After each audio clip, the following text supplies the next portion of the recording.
Welcome to New Testament Survey 1, Lesson 4. We've been through the introduction of the New Testament. We've also reviewed the Synoptic Gospels, the similarities between Matthew, Mark, and Luke, and the theories behind the rationale for those similarities. We've looked at some of the origins of the Gospel, and in Lesson 3 we began looking at each of the Gospels, starting with the Gospel of Matthew. This week we're going to look at the Gospel of Mark. So Mark's Gospel is believed to be a record of Peter's eyewitness account. Clement of Alexandria in AD 195 wrote that the Roman people had asked Peter to write an account of the life of Christ for them. Mark's Gospel is most likely that account. Irenaeus states that Mark wrote his Gospel after Peter and Paul's death in approximately AD 67. And since Mark doesn't mention the destruction of the temple, as we talked about in AD 70 and in the Gospel of Matthew, the significance of AD 70 being the destruction of the temple would be a marker, a time marker for us in the Gospels, because the temple is still present and alive in these Gospels, and they're not mentioned as being destroyed. So it's likely that Mark's Gospel was written before AD 70. So we can place the timing maybe somewhere between AD 67 and AD 70. This is a period of time that coincides with Nero's persecution of Christians in Rome. The theme of Mark's Gospel is presenting Jesus as a servant. So Matthew's Gospel is Jesus as king, the coming Messiah, the promised Messiah. Mark's Gospel as Jesus as servant, and if you think about that in contrast to the Roman context of the day, kings were not servants. They were completely in charge. They were the ones being served, and so Mark is presenting Jesus as an entirely different kind of leader, as an entirely different kind of king. That Matthew's presented him as. He's a servant, but he's also a servant who's a man of action. And the man of action is a key element of Mark's Gospel. The word immediately, for example, is used more than any other Gospel. It occurs 17 times in the Gospel, and it conveys this sense of urgency to the actions. You can see when Mark says something, he's usually saying, and then immediately they went to go do something. Actions emphasized, particularly in the recounting of miracles. Mark reports on 18 of the 36 miracles recorded in all the Gospels. He spends less time on parables, recording only 9 of the 40 parables that appear in the Synoptics. The Gospel itself, Mark's Gospel, is only 16 chapters long. It's the shortest Gospel. So we get a very short, concise presentation of the record of Jesus' life, and it goes right to the action as Mark is presenting Jesus as a man of action. So Mark is basically the guy who just gets right to the point of what it means to have seen the greatest event in human history. We can look at this in kind of 3 sections, and they follow really the outline of Matthew's Gospel, because there's high similarities between the 2 Gospels, with the exception that Mark doesn't cover from birth to baptism. So he begins the record at the start of the ministry, and he goes right into ministry, and he skips over the birth to baptism record in the genealogies that Matthew provides, because Mark's audience is not the Jewish audience. He's not trying to persuade the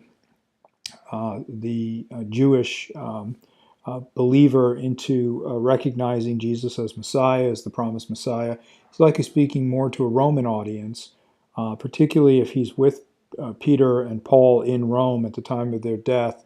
The message is more targeted towards Roman believers and with a higher emphasis on focus on Gentiles. So he gets right to the point, the Galilean ministry, beyond Galilee, and he adds some things beyond Galilee. But you also note here that of the 16 chapters, 6 of them are spent focused on Jerusalem, either heading towards Jerusalem in the final week or in the final week of Jerusalem.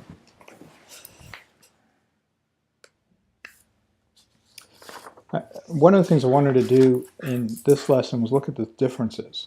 You can see high similarities when you look at the harmonies of the Gospels, but I wanted to maybe focus a little bit on the differences here. So here are two accounts, one by Matthew and one by Mark, on the same event that's occurring.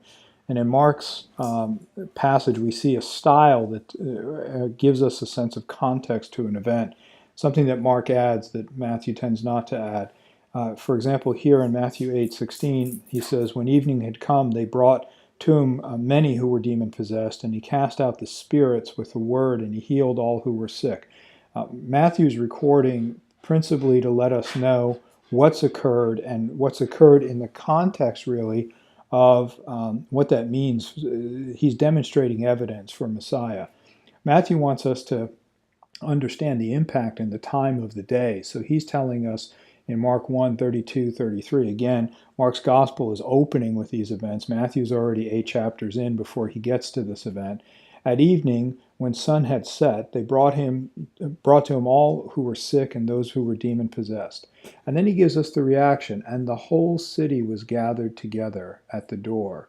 So in Matthew's gospel, we get a sense that the sick were cast out, and they brought to him many. Both use that term. But Mark tells us this was a big deal, that everybody came, and it was quite an event. And so I think if you were to think about Mark's audience, he's letting the people of the day understand just the impact that Christ had in his ministry. We can see Mark's focus on the events leading up to Jerusalem and in Jerusalem. And in terms of the time he spends, again, 6 of the 16 chapters of his writing. In those last 6 chapters, starting in 10, Jesus headed towards Jerusalem for the crucifixion. And we get a really kind of rich sense of the teaching of Jesus. And you can imagine maybe the mindset that the Lord has in this time period of preparation, where he's spending time really getting ready to face the cross and overcome death. But in that meantime, he's focused on preparing his disciples for what's about to occur. And so we get this rich sense of teaching. We get that both in Matthew and in Mark, but we see the amount of time in comparison that Mark is going to spend to it. There are a number of differences here, 3 specifically from Matthew, that Mark gives us observations on. Mark includes the story about the widow's mite at the temple. That's an observation in Mark 12 that Matthew doesn't have. Mark also includes the parables of the 10 virgins, the talents, and the day of... Mark does not include the parables of the 10 virgins, the talents, and the days of judgment. And then Mark also leaves out the suicide of Judas. And so the time period is covered. We get some slight additions and subtractions. So this is really where we end up with a much better sense of the idea that we're getting eyewitness accounts or secondhand accounts in the case of Mark, who is a follower of Christ, but he's also a follower of Peter and Paul, and he's giving us their perspective. And so we're getting some additional details on the eyewitness accounts of the events of the greatest event in human history of God coming into the world.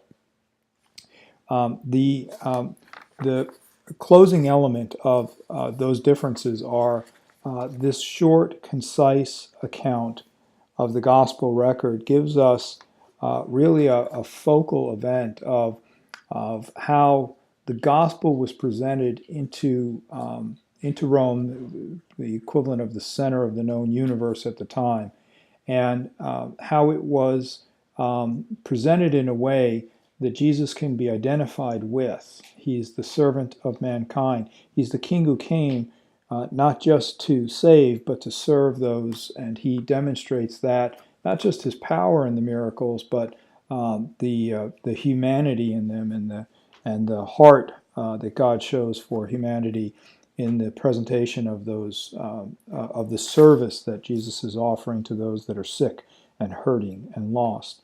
And we can take that into account as we enter into ministry this week, that the man of action, the one who has been presented to us as a servant king, is also the one who Mark presents to us with great urgency, that there's an urgency to the message and there's an urgency to the ministry.